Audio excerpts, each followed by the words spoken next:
বাংলাদেশের লাখো অবসরপ্রাপ্ত সরকারি কর্মচারীর জীবনে এখন যে মুহূর্তটি চলছে তা তাদের জীবনের সবচেয়ে গুরুত্বপূর্ণ মুহূর্তগুলোর একটি। নবম পে স্কেলের আসন্ন বাস্তবায়নকে ঘিরে সারা দেশে যে আলোচনা ও প্রতীক্ষার ঢেউ উঠেছে তা কেবল একটি আর্থিক পরিবর্তনের আলোচনা নয়। এই আলোচনার ভেতরে মিশে আছে বছরের পর বছর ধরে জমে থাকা কষ্টের গল্প, প্রতি মাসে হিসাব মেলাতে না পারার গল্প, বাজারে গিয়ে হাতের টাকায় প্রয়োজনীয় জিনিস কিনতে না পারার গল্প এবং পরিবারের জন্য কিছু করতে না পারার বেদনার গল্প। এই মানুষগুলো তাদের কর্মজীবনে দেশের জন্য সর্বস্ব দিয়েছেন। সূর্য ওঠার আগে অফিসে গেছেন, রাত গভীর হওয়ার পরও ঘরে ফিরতে পারেননি। পারিবারিক অনুষ্ঠান মিস করেছেন, বন্যায় মাঠে নেমেছেন, দুর্যোগে মানুষের পাশে থেকেছেন। আজ সেই মানুষগুলো অবসরে।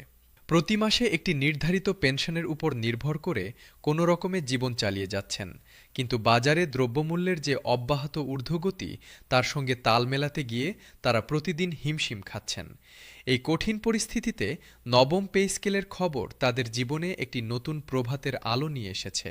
সেই আলো যেন দ্রুত পূর্ণ সূর্যোদয়ে পরিণত হয়, এই একটাই প্রার্থনা এখন দেশের লাখো পেনশনভোগী ও তাদের পরিবারের। আজকের এই বিশেষ আয়োজনে আমরা নবম পে স্কেলের প্রতিটি গুরুত্বপূর্ণ দিক বিস্তারিতভাবে আলোচনা করব এবং এই পে স্কেল পেনশনভোগীদের জীবনে ঠিক কোন জায়গায় কতটা পরিবর্তন আনতে পারে তার একটি পূর্ণাঙ্গ ও বাস্তবভিত্তিক বিশ্লেষণ তুলে ধরব। বাংলাদেশের পে কমিশনের ইতিহাসে প্রতিটি পে স্কেলই একটি নির্দিষ্ট সময়ের প্রয়োজনীয়তা থেকে জন্ম নিয়েছে। যখন জীবনযাত্রার ব্যয় একটি সহনীয় মাত্রা ছাড়িয়ে যায়, যখন সরকারি কর্মচারী ও পেনশনভোগীদের আর্থিক সংকট একটি সামাজিক সমস্যার রূপ নেয়, তখনই নতুন পে স্কেলের দাবি অনিবার্য হয়ে ওঠে। অষ্টম পে স্কেলের পরও এই একই পরিস্থিতি তৈরি হয়েছে। বাস্তবায়নের পরের কয়েক বছর ঠিকঠাক চলেছিল, কিন্তু মূল্যস্ফীতির ধারাবাহিক চাপে সেই স্বস্তি দ্রুত কমে আসতে লাগল। বিশেষত গত কয়েক বছরে দেশে যে মাত্রায় নিত্যপণ্যের দাম বেড়েছে, জ্বালানি ও বিদ্যুতের দাম বেড়েছে এবং স্বাস্থ্যসেবার ব্যয় বেড়েছে, তার সঙ্গে পেনশনের পরিমাণ কোনোভাবেই সামঞ্জস্যপূর্ণ হতে পারেনি। ফলে পেনশনভোগীদের প্রকৃত ক্রয়ক্ষমতা আশঙ্কাজনকভাবে কমে গেছে। কাগজে কলমে পেনশনের পরিমাণ একই থাকলেও সেই পেনশন দিয়ে আজ যা কেনা যায় তা কয়েক বছর আগের তুলনায় অনেক কম। এই বাস্তবতাই নবম পে স্কেলকে এখন একটি অনিবার্য ও অত্যন্ত জরুরি পদক্ষেপ হিসেবে দাঁড় করিয়েছে। দেশের বিভিন্ন সূত্র থেকে যে ইঙ্গিত পাওয়া যাচ্ছে তাতে স্পষ্ট বোঝা যাচ্ছে এই পে স্কেল এখন বাস্তবায়নের একেবারে দোরগোড়ায় এসে দাঁড়িয়েছে। দেশের লাখো পেনশনভোগী এই মুহূর্তের জন্য দীর্ঘদিন ধরে অপেক্ষা করেছেন এবং সেই অপেক্ষার ইতি এখন সত্যিই আসন্ন। পেনশনভোগীরা কারা এবং দেশের জন্য তাদের অবদান কতটা গভীর ও ব্যাপক সেটা একটু বিস্তারিতভাবে জানা দরকার, কারণ তাদের গল্প না জানলে এই পে স্কেলের প্রকৃত তাৎপর্য পুরোপুরি অনুধাবন করা সম্ভব নয়। এই মানুষগুলো দেশের সরকারি বিভিন্ন বিভাগে দীর্ঘ কর্মজীবন কাটিয়েছেন। একজন প্রাথমিক বিদ্যালয়ের শিক্ষক যিনি গ্রামের সুবিধাবঞ্চিত শিশুদের জীবনে শিক্ষার আলো জ্বালিয়েছেন, একজন সরকারি হাসপাতালের চিকিৎসক যিনি সীমিত সুযোগ সুবিধার মধ্যেও অক্লান্ত পরিশ্রমে রোগীর সেবা করেছেন, একজন থানার পুলিশ কনস্টেবল যিনি মধ্যরাতেও ডিউটিতে দাঁড়িয়ে মানুষের নিরাপত্তা নিশ্চিত করেছেন, একজন ভূমি অফিসের কর্মচারী যিনি সাধারণ মানুষের জমির কাগজপত্র ঠিক রাখতে সাহায্য করেছেন, একজন পোস্ট অফিসের কর্মী যিনি সাইকেল চালিয়ে গ্রামের দূর দূরান্তে মানুষের চিঠি ও মানি অর্ডার পৌঁছে দিয়েছেন। এই মানুষগুলো কখনো বড় স্বীকৃতি পাননি, কখনো বড় পুরস্কার পাননি। তারা শুধু তাদের কর্তব্য পালন করেছেন দিনের পর দিন, বছরের পর বছর। তাদের এই নীরব কিন্তু অপরিহার্য অবদান ছাড়া এই দেশের প্রতিটি সরকারি কার্যক্রম থমকে যেত। এই মানুষগুলো আজ অবসরে এবং তাদের একমাত্র আর্থিক নির্ভরতা হল মাসিক পেনশন। সেই পেনশনের পরিমাণ বাড়ানো তাই কোনো করুণা নয়, এটা তাদের ন্যায্য অধিকার। দেশে বর্তমানে অবসরপ্রাপ্ত সরকারি কর্মচারীর সংখ্যা কয়েক লাখ ছাড়িয়ে গেছে, কিন্তু কেবল এই সংখ্যা দিয়ে প্রকৃত চিত্র বোঝা যায় না। কারণ প্রতিটি পেনশনভোগীর সঙ্গে জড়িয়ে আছে তার পরিবারের সদস্যরা, স্বামী বা স্ত্রী, কখনো সন্তান, কখনো নাতি নাতনিরাও পরোক্ষভাবে এই মাসিক পেনশনের উপর নির্ভরশীল। তাই নবম পে স্কেলের প্রভাব কেবল পেনশনভোগীদের মধ্যে সীমাবদ্ধ থাকবে না, এটি তাদের পরিবারের প্রতিটি সদস্যের জীবনকে ভিন্নভাবে স্পর্শ করবে। দেশের গ্রামে গেলে দেখা যায় অনেক পরিবারে অবসরপ্রাপ্ত বাবার মাসিক পেনশনটাই পুরো সংসারের একমাত্র নিয়মিত ও নির্ভরযোগ্য আয়ের উৎস। পরিবারের অন্য সদস্যরা হয়তো কৃষিকাজ করেন বা ছোটখাটো ব্যবসা করেন, কিন্তু সেই আয় অনিয়মিত ও মৌসুম নির্ভর। মাসের শুরুতে ব্যাংক থেকে যে পেনশনের টাকাটা আসে, সেটাই পুরো পরিবারের মাসের হিসাব নিকাশের ভিত্তি। এই ভিত্তি শক্তিশালী হলে পুরো পরিবার শক্তিশালী হয়। এই সহজ সত্যটা বুঝলেই নবম পে স্কেলের গুরুত্ব স্পষ্ট হয়ে ওঠে। পেনশনভোগীদের বর্তমান আর্থিক পরিস্থিতির প্রকৃত চিত্রটা একটু বিস্তারিতভাবে দেখা দরকার, কারণ সমস্যার গভীরতা না জানলে পরিবর্তনের প্রয়োজনীয়তা পুরোপুরি উপলব্ধি করা যায় না। গত কয়েক বছরে দেশে মূল্যস্ফীতির যে অব্যাহত ঊর্ধ্বগতি দেখা গেছে, তা নির্ধারিত আয়ের মানুষদের জন্য একটি নিরন্তর যুদ্ধের পরিবেশ তৈরি করেছে। পেনশনভোগীরা এই যুদ্ধে সবচেয়ে বেশি ক্ষতিগ্রস্ত, কারণ তাদের আয় একটি নির্ধারিত সংখ্যায় স্থির থাকে, কিন্তু ব্যয় প্রতিনিয়ত বাড়তে থাকে। বাজারে চালের দাম বেড়েছে, ভোজ্য তেলের দাম কয়েক বছরে প্রায় দ্বিগুণ হয়েছে। মাছ ও মাংসের দাম এখন সাধারণ মানুষের পক্ষে প্রতিদিন কেনা কঠিন হয়ে পড়েছে। সবজির দাম মৌসুমভেদে আকাশ ছোঁয়া হয়ে যাচ্ছে। পেঁয়াজ ও মশলার দাম অনিয়মিতভাবে ওঠানামা করছে।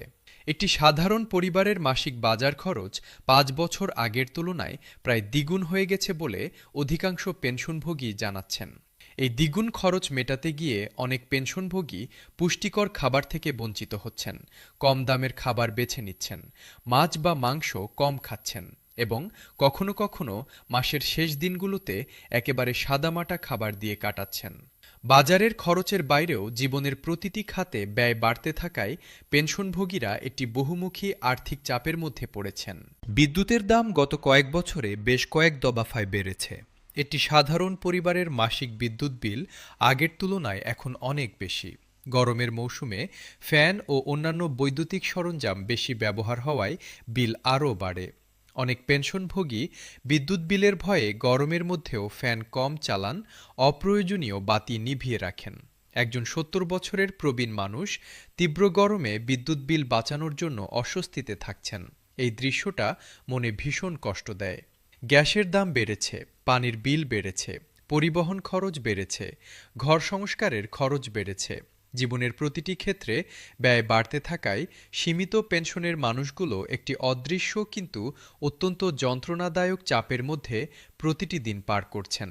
পেনশনভোগীদের জীবনে স্বাস্থ্যসেবার ব্যয় সবচেয়ে বড় আর্থিক বোঝা হিসেবে দাঁড়িয়ে আছে। এটি এখন শুধু একটি আর্থিক সমস্যা নয়, এটি একটি গভীর মানবিক সংকটে পরিণত হয়েছে। বয়স বাড়ার সঙ্গে সঙ্গে শরীরে যে রোগগুলো একে একে দেখা দেয়, সেগুলো চিকিৎসা করতে প্রতি মাসে একটি বড় অঙ্ক খরচ হয়। ডায়াবেটিস বাংলাদেশে এখন জাতীয় স্বাস্থ্য সমস্যার পর্যায়ে পৌঁছেছে। উচ্চ রক্তচাপে আক্রান্তের সংখ্যা প্রতিদিন উদ্বেগজনক হারে বাড়ছে। হৃদরোগ, কিডনির সমস্যা, ফুসফুসের সমস্যা, চোখের ছানি, হাঁটু ও মেরুদণ্ডের ব্যথা, থাইরয়েডের সমস্যা, অ্যালার্জি ও শ্বাসকষ্ট, এই রোগগুলো ষাটোর্ধ্ব মানুষের জীবনের অবিচ্ছেদ্য অংশ হয়ে যায়। একজন পেনশনভোগী হয়তো একই সঙ্গে ২টো বা ৩টে দীর্ঘমেয়াদী রোগে আক্রান্ত। তাকে প্রতি মাসে একাধিক বিশেষজ্ঞ চিকিৎসকের কাছে যেতে হচ্ছে, একাধিক ধরনের ওষুধ কিনতে হচ্ছে এবং নিয়মিত বিভিন্ন পরীক্ষা নিরীক্ষা করাতে হচ্ছে। এইসব মিলিয়ে মাসিক চিকিৎসা ব্যয় ৫ থেকে ৮ হাজার টাকা বা তারও বেশি হয়ে যাচ্ছে। এই একটি খরচই অনেক পেনশনভোগীর মোট মাসিক পেনশনের ১/৩ থেকে অর্ধেকের বেশি হয়ে যাচ্ছে। এরপর বাকি অর্থ দিয়ে সংসারের সব খরচ মেটানো কার্যত অসম্ভব হয়ে পড়ে। এই পরিস্থিতিতে পেনশনভোগীদের বর্তমান চিকিৎসা ভাতার পরিমাণ নিয়ে কথা বললে একটি হতাশার চিত্র সামনে আসে। যে পরিমাণ চিকিৎসা ভাতা দেওয়া হয়, তা দিয়ে একজন বয়স্ক রোগীর সপ্তাহের ওষুধের খরচও মেটানো সম্ভব হয় না। এই বিশাল অসামঞ্জস্য বছরের পর বছর ধরে চলে আসছে এবং প্রতি বছর ওষুধ ও চিকিৎসার খরচ বাড়ার সঙ্গে সঙ্গে এই ফারাক আরও বড় হচ্ছে। নবম পে স্কেলে যদি চিকিৎসা ভাতা প্রকৃত চিকিৎসা ব্যয়ের সঙ্গে সামঞ্জস্যপূর্ণ হারে বাড়ানো হয়, তাহলে পেনশনভোগীদের জীবনে সেটি একটি বিশাল পরিবর্তন আনবে। চিকিৎসা ভাতা বাড়লে তারা ওষুধ ও চিকিৎসার ব্যয় অনেকটা সামলাতে পারবেন এবং পেনশনের মূল অংশ সংসারের অন্যান্য খরচে কাজে লাগাতে পারবেন। উৎসব ভাতার বিষয়টিও অত্যন্ত গুরুত্বপূর্ণ। ঈদুল ফিতর ও ঈদুল আজহার মতো বড় উৎসবে পরিবারকে নিয়ে একটু আনন্দ করার সুযোগ পাওয়া একজন প্রবীণ মানুষের কাছে অনেক বেশি মূল্যবান। উৎসব ভাতা উল্লেখযোগ্যভাবে বাড়লে সেই আনন্দটুকু নিশ্চিত হবে এবং পেনশনভোগীরা পরিবারের সঙ্গে বিশেষ দিনগুলো আরও সুন্দরভাবে উদযাপন করতে পারবেন। দেশের বিভিন্ন পরিবেশে বসবাসকারী পেনশনভোগীদের পরিস্থিতি একটু আলাদাভাবে বিশ্লেষণ করলে সমস্যার বহুমাত্রিক চিত্র সামনে আসে। ঢাকাসহ দেশের বড় শহরগুলোতে বসবাসকারী পেনশনভোগীদের জন্য বাড়ি ভাড়া সবচেয়ে বড় সংকট। শহরের মধ্যবিত্ত এলাকায় একটি সাধারণ মানের ফ্ল্যাটের ভাড়া এখন মাসে ৮ থেকে ১৫,০০০ টাকা। এই ভাড়া মেটানোর পর পেনশনের যা অবশিষ্ট থাকে তা দিয়ে বাজার করা, ওষুধ কেনা, বিদ্যুৎ বিল দেওয়া ও সংসারের অন্যান্য খরচ মেটানো হিসাবের খাতায় কোনো মতেই মেলে না। অনেক পেনশনভোগী শহরে আর টিকতে না পেরে গ্রামে ফিরে যেতে বাধ্য হচ্ছেন, কিন্তু গ্রামে গেলে মানসম্পন্ন স্বাস্থ্যসেবা পাওয়া কঠিন হয়ে পড়ে। বিশেষজ্ঞ চিকিৎসক গ্রামে নেই, ভালো ডায়াগনস্টিক সেন্টার নেই, কোনো গুরুতর রোগ দেখা দিলে আবার শহরে আসতে হয়, যার যাতায়াত ও থাকার খরচ মিলিয়ে একটি বড় অঙ্ক ব্যয় হয়। এভাবে শহর ও গ্রামের মাঝখানে আটকে পড়ে অনেক পেনশনভোগী একটি দুষ্ট চক্রের মধ্যে ঘুরতে থাকেন। গ্রামে নিজের বাড়ি থাকলে ভাড়ার চাপ না থাকলেও গ্রামীণ পেনশনভোগীরা অন্য ধরনের কষ্টে আছেন। গ্রামের বাজারে নিত্যপণ্যের দাম শহরের মতোই বেশি। বিদ্যুৎ বিল গ্রামেও এখন একটি নিয়মিত বড় খরচ। অনেক গ্রামীণ পরিবারে পেনশনটাই একমাত্র নিয়মিত আয়। পরিবারের অন্য সদস্যরা কৃষিকাজ বা ছোট ব্যবসা করলেও সেই আয় মৌসুম ও বাজারের উপর নির্ভরশীল, তাই অনিশ্চিত। মাসের শুরুতে ব্যাংক থেকে পেনশনের যে টাকাটা আসে সেটাই পুরো পরিবারের মাসের হিসাবের কেন্দ্রবিন্দু। এই টাকা বাড়লে পুরো পরিবারের জীবনে পরিবর্তন আসে।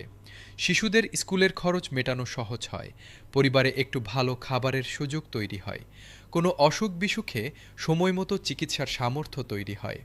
পারিবারিক ও মানবিক দৃষ্টিকোণ থেকে পেনশনভোগীদের জীবনের একটি গভীর ও বেদনাদায়ক দিক সামনে আসে, যা প্রায়ই আলোচনায় উঠে আসে না। একজন মানুষ সারা জীবন পরিশ্রম করেছেন, পরিবারকে ভালোবেসেছেন, সন্তানদের মানুষ করেছেন, দেশের সেবা করেছেন। অবসরে এসে তিনি শুধু চান পরিবারের পাশে থাকতে, নাতি নাতনির হাসি মুখ দেখতে, ছেলেমেয়ের সুখে অংশীদার হতে। কিন্তু সীমিত পেনশনের কারণে এই সামান্য চাওয়াগুলো অনেক সময় পূরণ করা সম্ভব হয় না। ঈদে নাতি নাতনির হাতে কিছু দিতে গেলে হিসাব করতে হয়, ছেলের বা মেয়ের কোনো বিপদে পাশে দাঁড়াতে চাইলে হাত শূন্য থাকে, বাড়িতে মেহমান এলে ভালোভাবে আপ্যায়ন করার সামর্থ্য থাকে না। সারা জীবন যে মানুষটি স্বনির্ভরভাবে সংসার চালিয়েছেন, এখন তাকে সন্তানের কাছ থেকে সাহায্য নিতে হচ্ছে। এই পরিস্থিতি একজন প্রবীণ মানুষের আত্মসম্মানে যে গভীর আঘাত করে তা ভাষায় প্রকাশ করা যায় না। নবম পে স্কেলে পেনশন বাড়লে এই মানুষগুলো আবার কিছুটা স্বনির্ভর হতে পারবেন। পরিবারের মধ্যে তাদের ভূমিকা আরও সক্রিয় ও আনন্দময় হবে এবং তাদের আত্মসম্মান রক্ষা পাবে। নবম পে স্কেলে সম্ভাব্য বৃদ্ধির পরিমাণ এবং তার বাস্তব জীবনে প্রভাব নিয়ে এবার বিস্তারিতভাবে আলোচনা করা যাক। সরকার এখনও আনুষ্ঠানিকভাবে নির্দিষ্ট বৃদ্ধির হার ঘোষণা না করলেও বিভিন্ন নির্ভরযোগ্য সূত্র থেকে পাওয়া তথ্যের ভিত্তিতে ধারণা করা হচ্ছে পেনশনে ২০ থেকে ২৫% পর্যন্ত বৃদ্ধি আসতে পারে। এই সম্ভাব্য বৃদ্ধির হারকে বাস্তব জীবনের সঙ্গে মিলিয়ে দেখলে বোঝা যায় এটি পেনশনভোগীদের জীবনে কতটা পরিবর্তন আনতে পারে। মাসে ১১,০০০ টাকা পেনশন পান এমন পেনশনভোগীর ক্ষেত্রে ২০% বৃদ্ধি হলে পেনশন দাঁড়াবে ১৩,২০০ টাকায়।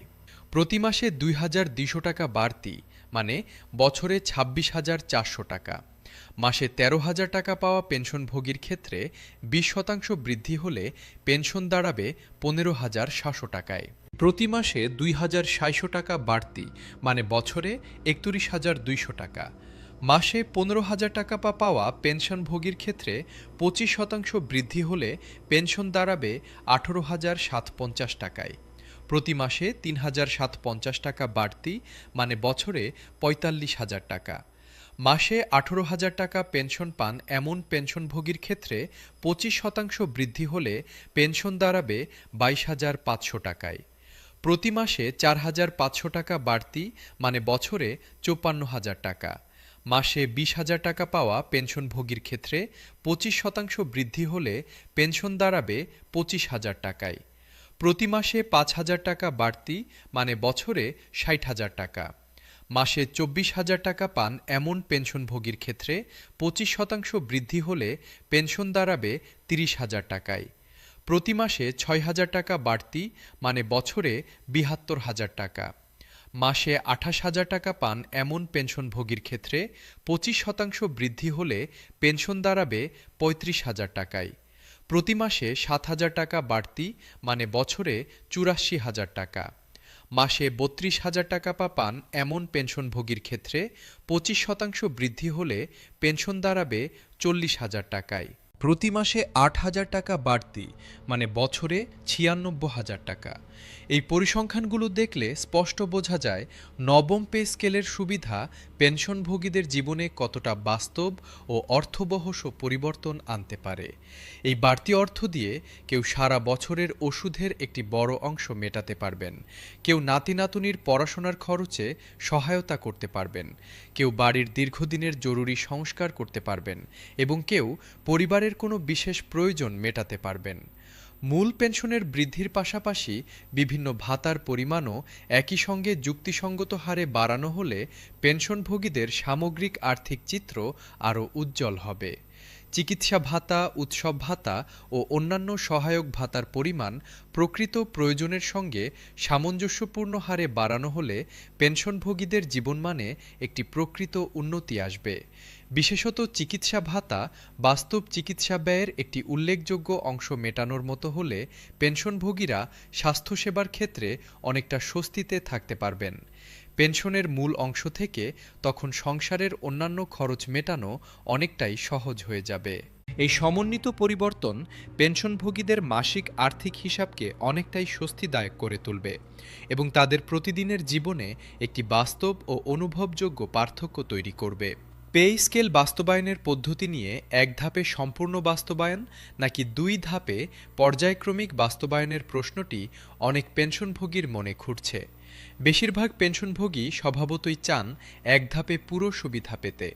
দীর্ঘ প্রতীক্ষার পর আবার ধাপে ধাপে পাওয়ার কথা শুনলে মন খারাপ হওয়াটা স্বাভাবিক, কিন্তু দেশের অর্থনৈতিক বাস্তবতার কথা বিবেচনা করলে দুই ধাপে বাস্তবায়নের পক্ষেও শক্ত যুক্তি আছে। সরকারের রাজস্ব সীমাবদ্ধতা আছে। লাখো পেনশনভোগী ও চাকরিরত কর্মচারীর বেতন পেনশন একসঙ্গে বড় হারে বাড়ালে সরকারের আর্থিক ব্যবস্থাপনায় অতিরিক্ত চাপ পড়তে পারে। দুই ধাপে বাস্তবায়ন হলেও প্রথম ধাপেই পেনশনভোগীরা একটি উল্লেখযোগ্য বৃদ্ধি পাবেন। মোট বৃদ্ধি ২৫% ধরলে প্রথম ধাপে ১২ থেকে ১৩% কার্যকর হলে মাসে ২০,০০০ টাকা পেনশন পাওয়া একজন পেনশনভোগী প্রথম ধাপেই মাসে প্রায় ২৫০০ টাকা বেশি পাবেন। দ্বিতীয় ধাপে সম্পূর্ণ বৃদ্ধি যুক্ত হলে তার পেনশন ২৫,০০০ টাকায় পৌঁছাবে। প্রতিটি ধাপেই পেনশনভোগীরা বাস্তব সুবিধা পাবেন এবং শেষ পর্যন্ত পূর্ণ সুবিধা নিশ্চিত হবে। দেশের সামগ্রিক অর্থনীতিতে নবম পে স্কেলের প্রভাব বিশ্লেষণ করলে একটি আশাব্যঞ্জক চিত্র সামনে আসে। লাখো পেনশনভোগীর হাতে বাড়তি অর্থ আসলে সেই অর্থ দ্রুত বাজারে সঞ্চালিত হবে। পেনশনভোগীরা তাদের আয়ের প্রায় পুরোটাই ব্যয় করেন, সঞ্চয় করেন খুব সামান্য। তাই তাদের হাতে বাড়তি অর্থ এলে সেটি সরাসরি স্থানীয় বাজারে গিয়ে অর্থনীতিকে চাঙ্গা করে। মুদিখানার দোকানদার, ওষুধ বিক্রেতা, সবজি বিক্রেতা, পরিবহন শ্রমিক, ক্ষুদ্র ব্যবসায়ী সবাই এই বাড়তি ব্যয়ের সুফল পান। বিশেষত গ্রামীণ ও স্থানীয় পর্যায়ের ছোট অর্থনীতিতে এর ইতিবাচক প্রভাব সবচেয়ে বেশি দৃশ্যমান হয়। অর্থনীতিবিদরা এই প্রক্রিয়াকে মাল্টিপ্লায়ার ইফেক্ট বলেন, যেখানে একটি প্রাথমিক ব্যয় অর্থনীতিতে বহুগুণ বেশি প্রভাব তৈরি করে এবং সামগ্রিক অর্থনৈতিক কার্যক্রমকে আরও গতিশীল করে তোলে। বাংলাদেশের সামাজিক কাঠামোতে নবম পে স্কেলের প্রভাব অত্যন্ত গভীর ও বহুমাত্রিক। এই দেশে পারিবারিক বন্ধন এখনও অটুট ও দৃঢ়। বাবা মা ও সন্তানের পারস্পরিক ভালোবাসা ও নির্ভরশীলতার একটি সুন্দর ঐতিহ্য এই সমাজে চিরকাল ধরে বিদ্যমান। যখন একজন অবসরপ্রাপ্ত বাবা বা মায়ের পেনশন বাড়ে, তখন তারা সন্তানের কাছে আর্থিকভাবে কম নির্ভরশীল হন। সন্তানরাও তখন নিজেদের পরিবারে বেশি বিনিয়োগ করতে পারেন, নাতি নাতনিদের শিক্ষা ও ভবিষ্যৎ গড়তে আরও মনোযোগ দিতে পারেন। এই শৃঙ্খলাবদ্ধ ইতিবাচক প্রভাব পুরো সমাজকে শক্তিশালী করে। বয়স্ক পেনশনভোগীরা আর্থিকভাবে স্বনির্ভর হলে তাদের আত্মসম্মানবোধ ও মানসিক সুস্থতা বজায় থাকে, এবং এই সুস্থতা পরিবার ও সমাজে একটি সুখী ও ইতিবাচক পরিবেশ তৈরিতে সহায়তা করে। মনোবৈজ্ঞানিক দৃষ্টিকোণ থেকে আর্থিক নিরাপত্তা ও মানসিক সুস্থতার মধ্যে একটি গভীর ও অবিচ্ছেদ্য সম্পর্ক বৈজ্ঞানিকভাবে বহুবার প্রমাণিত হয়েছে। আর্থিক দুশ্চিন্তা মানুষের শরীর ও মনে সরাসরি নেতিবাচক প্রভাব ফেলে। বিশেষত বয়স্ক মানুষদের ক্ষেত্রে আর্থিক অনিশ্চয়তা উচ্চ রক্তচাপ, ঘুমের সমস্যা, হতাশা ও রোগ প্রতিরোধ ক্ষমতা দুর্বল হওয়ার কারণ হতে পারে। একজন পেনশনভোগী যখন জানবেন যে তার পেনশন বেড়েছে এবং মাসের প্রয়োজনগুলো মেটানো এখন অনেকটা সহজ হবে, তখন তার মানসিক চাপ উল্লেখযোগ্যভাবে কমে যাবে। মানসিক চাপ কমলে শারীরিক স্বাস্থ্যেও ইতিবাচক পরিবর্তন আসে। পেনশন বৃদ্ধি তাই শুধু আর্থিক সুবিধাই নয়, পেনশনভোগীদের সামগ্রিক স্বাস্থ্য ও জীবনমানেও দীর্ঘমেয়াদী ইতিবাচক পরিবর্তন আনবে। ভবিষ্যৎ প্রজন্মের সরকারি কর্মচারীদের জন্য নবম পে স্কেল একটি অত্যন্ত গুরুত্বপূর্ণ বার্তা বহন করছে। যারা এখন সরকারি চাকরিতে কর্মরত, তারা দেখছেন রাষ্ট্র পেনশনভোগীদের বিষয়টিকে সত্যিকারের গুরুত্বের সঙ্গে নিচ্ছে। এই দৃষ্টান্ত তাদের মনে একটি গভীর আস্থা তৈরি করে যে তারাও ভবিষ্যতে অবসরে গেলে রাষ্ট্র তাদের পাশে থাকবে। এই আস্থা সরকারি সেবার প্রতি মেধাবী মানুষদের আগ্রহ বজায় রাখে এবং দীর্ঘমেয়াদে সরকারি প্রশাসনের মানোন্নয়নে ইতিবাচক ভূমিকা রাখে। একটি সুষম ও ন্যায়সঙ্গত পেনশন ব্যবস্থা দেশের সুশাসনের একটি অপরিহার্য ভিত্তি, এবং নবম পে স্কেল সেই ভিত্তিকে আরও মজবুত করবে। পে স্কেল ঘোষণার পর বাস্তবায়নের প্রতিটি ধাপ যত দ্রুত ও সুষ্ঠুভাবে সম্পন্ন করা যাবে, পেনশনভোগীরা তত দ্রুত সুবিধা পাবেন। গেজেট প্রকাশ, প্রশাসনিক প্রক্রিয়া সম্পন্ন করা এবং ব্যাংকের মাধ্যমে নতুন হারে পেনশন পৌঁছে দেওয়া, প্রতিটি ধাপেই দ্রুততা ও দক্ষতার প্রয়োজন। বাস্তবায়ন প্রক্রিয়াকে ডিজিটাল ও সহজীকৃত করা হলে বয়স্ক পেনশনভোগীদের জন্য তা অনেক বেশি উপকারী হবে। তাদের বারবার বিভিন্ন দপ্তরে যেতে হবে না, লম্বা লাইনে দাঁড়িয়ে শারীরিক কষ্ট পোহাতে হবে না। স্বয়ংক্রিয়ভাবে বা সহজ প্রক্রিয়ায় সুবিধা নিশ্চিত হলে পেনশনভোগীরা দ্রুত তাদের প্রাপ্য পাবেন এবং অহেতুক ভোগান্তি থেকে মুক্তি পাবেন। ঘোষণা ও বাস্তবায়নের মধ্যে যত কম ব্যবধান থাকবে, পেনশনভোগীদের প্রতি সরকারের আন্তরিকতার প্রমাণ ততটাই জোরালো হবে। পরিশেষে সবচেয়ে গুরুত্বপূর্ণ কথাটি বলতে চাই, নবম পে স্কেল কোনো দয়া নয়, কোনো করুণা নয়, কোনো উপহারও নয়। এটি দেশের লাখো অবসরপ্রাপ্ত সরকারি কর্মকর্তা কর্মচারীর সঙ্গে রাষ্ট্রের করা একটি পবিত্র প্রতিশ্রুতির পূরণ। যে মানুষগুলো তাদের জীবনের সবচেয়ে মূল্যবান ও সক্রিয় বছরগুলো এই দেশের সেবায় নিবেদন করেছেন, দেশের শিক্ষা, স্বাস্থ্য, প্রশাসন, নিরাপত্তা ও উন্নয়নে তাদের অপরিসীম অবদান রেখেছেন, তাদের জীবনের শেষ পর্যায়ে একটি মর্যাদাপূর্ণ, নিরাপদ ও স্বাচ্ছন্দ্যময় জীবন নিশ্চিত করা রাষ্ট্রের সবচেয়ে মৌলিক নৈতিক দায়িত্ব। নবম পে স্কেলের দ্রুত ও কার্যকর বাস্তবায়ন সেই দায়িত্ব পালনের সবচেয়ে গুরুত্বপূর্ণ পদক্ষেপ। এই পদক্ষেপটি যত দ্রুত বাস্তবে রূপ নেবে, তত দ্রুত দেশের লাখো পেনশনভোগীর পরিশ্রান্ত মুখে একটি প্রকৃত ও দীর্ঘস্থায়ী স্বস্তির হাসি ফুটে উঠবে। সেই হাসিই হবে এই দেশের প্রতিটি সচেতন নাগরিকের সবচেয়ে বড় পাওয়া। আর সেই হাসির জন্যই আজ সারা দেশের কোটি কোটি মানুষ প্রতিটি সকাল থেকে রাত পর্যন্ত অপেক্ষায় আছেন, এবং সেই অপেক্ষার সুখী সমাপ্তি এখন সত্যিই আর বেশি দূরে নয়।